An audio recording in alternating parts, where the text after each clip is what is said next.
Demain, nous célébrerons la solennité de la nativité de Saint Jean le Baptiste. Pour nous préparer à cette grande fête, l'Église nous invite dès ce soir à entendre l'annonce faite à Zacharie. Il marchera devant le Seigneur avec l'esprit et la puissance du prophète Élie. Mettons-nous à l'écoute de la parole du Seigneur, au nom du Père et du Fils et du Saint-Esprit. Amen. Jean le Précurseur est le dernier et le plus grand des prophètes. Aussi la première lecture nous fait-elle découvrir le mystère de la vocation prophétique à travers la vocation de Jérémie. Dans la deuxième lecture, l'apôtre Saint Pierre nous invite à méditer sur le rôle des prophètes. Remplis par avance de l'Esprit du Christ, ils ont réfléchi et médité sur le salut et ils ont annoncé la grâce que nous devions recevoir. Comme eux, comme Jean-Baptiste, nous avons mission d'annoncer le Christ et de le faire découvrir.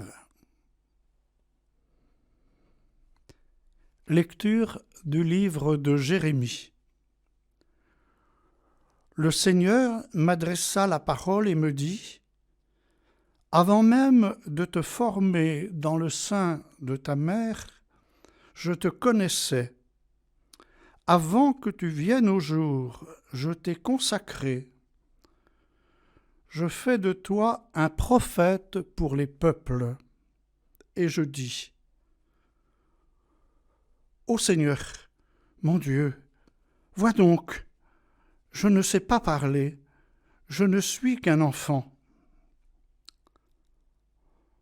Tu iras vers tous ceux à qui je t'enverrai, tu diras tout ce que je t'ordonnerai. Ne les crains pas, car je suis avec toi pour te délivrer, déclare le Seigneur. Puis le Seigneur étendit la main. Il me toucha la bouche et me dit : « Ainsi, je mets dans ta bouche mes paroles. Sache que je te donne aujourd'hui autorité sur les peuples et les royaumes, pour arracher et abattre, pour démolir et détruire, pour bâtir et planter. » Parole du Seigneur. Nous rendons grâce à Dieu. Et nous faisons nôtre la prière du psaume 70. Seigneur mon Dieu, tu es mon espérance, mon appui dès ma jeunesse. Toi, mon soutien dès avant ma naissance, tu m'as choisi dès le ventre de ma mère. Pour beaucoup je fus comme un prodige. Tu as été mon secours et ma force. Je n'avais que ta louange à la bouche, tout le jour ta splendeur. Ma bouche annonce tout le jour les actes de justice et de salut. Mon Dieu, tu m'as instruit dès ma jeunesse. Jusqu'à présent, j'ai proclamé tes merveilles. Si haute est ta justice, mon Dieu, toi qui as fait de grandes choses. Dieu, qui donc est comme toi ? Tu seras ma louange toujours. Et nous partageons la parole de la première lettre de Saint Pierre apôtre. Frères, vous aimez Jésus-Christ sans l'avoir vu. Vous croyez en lui sans le voir encore, et vous tressaillez d'une joie inexprimable qui vous transfigure, car vous allez obtenir votre salut qui est l'aboutissement de votre foi. Sur le salut, les prophètes ont réfléchi et médité, et ils ont annoncé la grâce que vous deviez recevoir. Ils cherchaient à savoir de quel temps et de quelles circonstances voulait parler l'Esprit du Christ présent en eux, quand il prédisait les souffrances du Messie et la gloire qui suivrait sa passion. Dieu leur révéla que l'accomplissement de leur prophétie n'était pas pour leur temps, mais pour le vôtre. Et maintenant, cet accomplissement vous a été proclamé par ceux qui vous ont apporté l'Évangile sous l'action de l'Esprit Saint envoyé du ciel. Parole du Seigneur, nous rendons grâce à Dieu. Alléluia, Alléluia, Alléluia, Alléluia, Alléluia, Alléluia, Alléluia, Amen.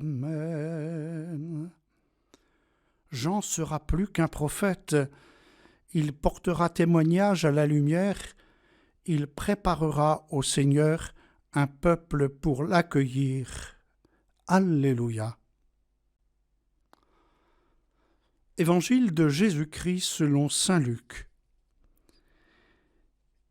Il y avait au temps d'Hérode le Grand, roi de Judée, un prêtre nommé Zacharie du groupe d'Abia. Sa femme aussi était descendante d'Aaron, elle s'appelait Élisabeth. Tous les deux vivaient comme des justes devant Dieu, ils suivaient tous les commandements et les préceptes du Seigneur d'une manière irréprochable.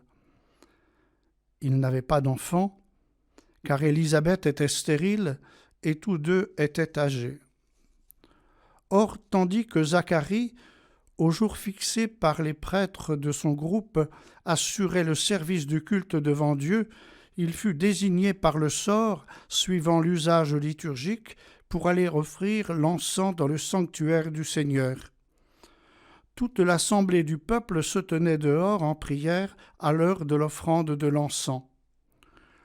L'ange du Seigneur lui apparut debout à droite de l'autel de l'encens. En le voyant, Zacharie fut bouleversé et saisi de crainte. L'ange lui dit : « Sois sans crainte, Zacharie, car ta supplication a été entendue. Ta femme Élisabeth te donnera un fils et tu le nommeras Jean. Tu seras dans la joie et l'allégresse. Beaucoup d'hommes se réjouiront de sa naissance, car il sera grand devant le Seigneur. Il ne boira pas de vin ni de boisson fermentée, et il sera rempli de l'Esprit Saint dès avant sa naissance. Il fera revenir de nombreux fils d'Israël au Seigneur leur Dieu. Il marchera devant le Seigneur avec l'esprit et la puissance du prophète Élie, pour faire revenir le cœur des pères vers leurs enfants, convertir les rebelles à la sagesse des hommes droits et préparer au Seigneur un peuple capable de l'accueillir. Acclamons la parole de Dieu. Louange à toi, Seigneur Jésus. Écoutons maintenant un extrait de l'homélie de saint Augustin pour la nativité de Jean-Baptiste.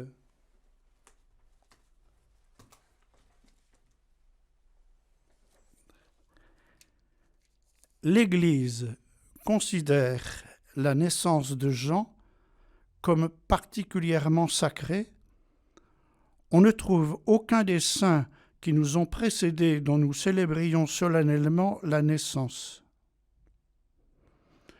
Nous ne célébrons que celle de Jean et celle du Christ.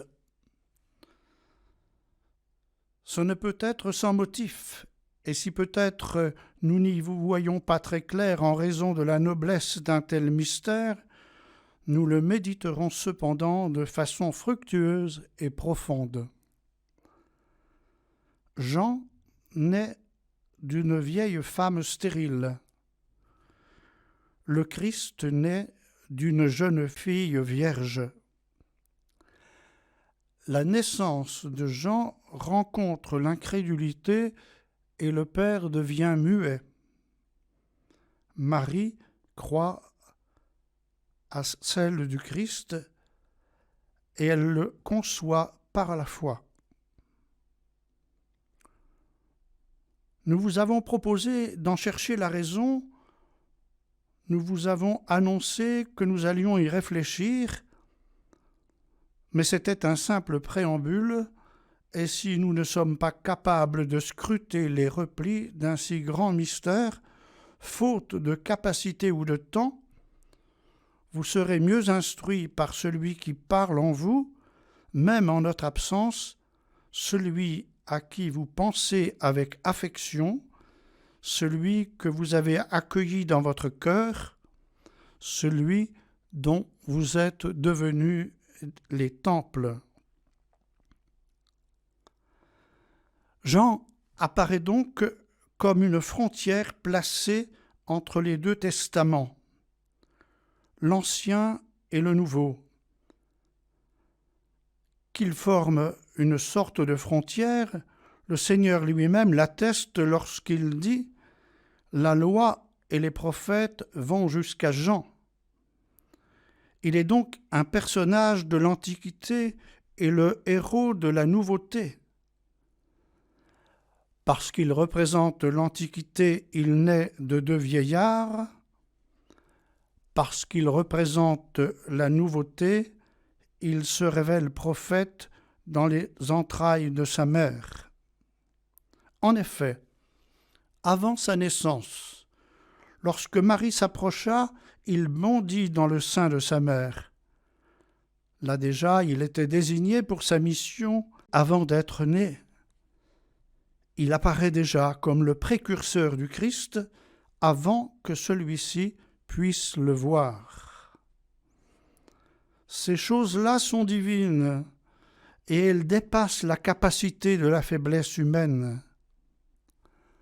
Enfin, a lieu sa naissance, il reçoit son nom, son Père retrouve la parole. Il faut rattacher ces événements à leur symbolisme profond. Zacharie se tait et perd la parole jusqu'à la naissance de Jean, précurseur du Seigneur qui lui rend la parole. Que signifie le silence de Zacharie, sinon que la prophétie a disparu et qu'avant l'annonce du Christ, elle est comme cachée et close. Elle s'ouvre à son avènement, elle devient claire pour l'arrivée de celui qui était prophétisé. La parole rendue à Zacharie à la naissance de Jean correspond au voile déchiré à la mort de Jésus sur la croix. Si Jean s'était annoncé lui-même, la bouche de Zacharie ne se serait pas rouverte. La parole lui est rendue à cause de la naissance de celui qui est la voix.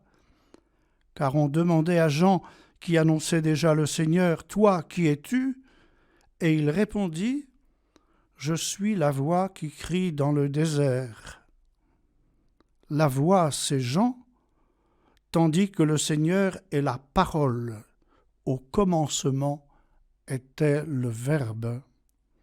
Jean, c'est la voix pour un temps. Le Christ, c'est le Verbe au commencement. C'est le Verbe éternel.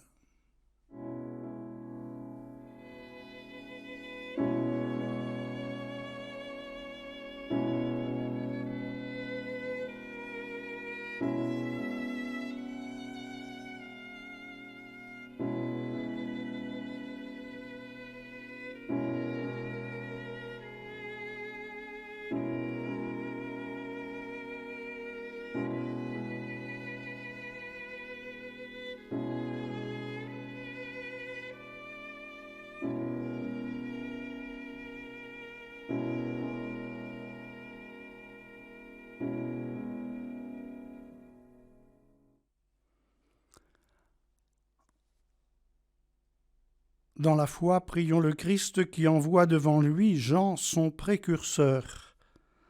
Béni sois-tu, agneau de Dieu. Pour toi, Jean a tressailli dans le sein d'Élisabeth. Aujourd'hui, tu nous combles de joie en venant à nous. Béni sois-tu, agneau de Dieu. Par sa parole et sa vie, Jean le Baptiste nous a montré un chemin de conversion. Aujourd'hui, tu veux tourner nos cœurs vers toi. Béni sois-tu, agneau de Dieu. Jean, un homme, t'a annoncé avec les mots des hommes. Aujourd'hui, tu envoies par le monde des messagers de ta bonne nouvelle. Béni sois-tu, agneau de Dieu. Jean t'a baptisé au Jourdain pour que soit accomplie toute justice. Aujourd'hui, tu nous donnes d'être justifiés devant toi. Béni sois-tu, agneau de Dieu. Unis dans le même esprit, nous disons la prière des disciples du Verbe fait chair. Notre Père, qui es aux cieux, que ton nom soit sanctifié, que ton règne vienne, que ta volonté soit faite sur la terre comme au ciel. Donne-nous aujourd'hui notre pain de ce jour. Pardonne-nous nos offenses, comme nous pardonnons aussi à ceux qui nous ont offensés, et ne nous laisse pas entrer en tentation, mais délivre-nous du mal. Tu as voulu, Seigneur, que saint Jean-Baptiste prépare ton peuple à la venue du Messie. Accorde à ton Église le don de la joie spirituelle et guide l'esprit de tous les croyants dans la voie du salut et de la paix, par Jésus le Christ notre Seigneur. Amen. Et nous confions à la Vierge Marie, à la Vierge de la Visitation, notre diocèse, et en particulier tous ceux et celles qui se préparent à recevoir ou qui ont reçu déjà dimanche le baptême, l'Eucharistie, la confirmation. Que Notre-Dame veille sur nous. Je vous salue Marie, pleine de grâce, le Seigneur est avec vous. Vous êtes bénie entre toutes les femmes, et Jésus, le fruit de vos entrailles, est béni. Sainte Marie, Mère de Dieu, priez pour nous pauvres pécheurs, maintenant et à l'heure de notre mort. Amen. Que le Seigneur Tout-Puissant nous bénisse et nous garde, le Père, le Fils et le Saint-Esprit. Amen. Bénissons le Seigneur, nous rendons grâce à Dieu.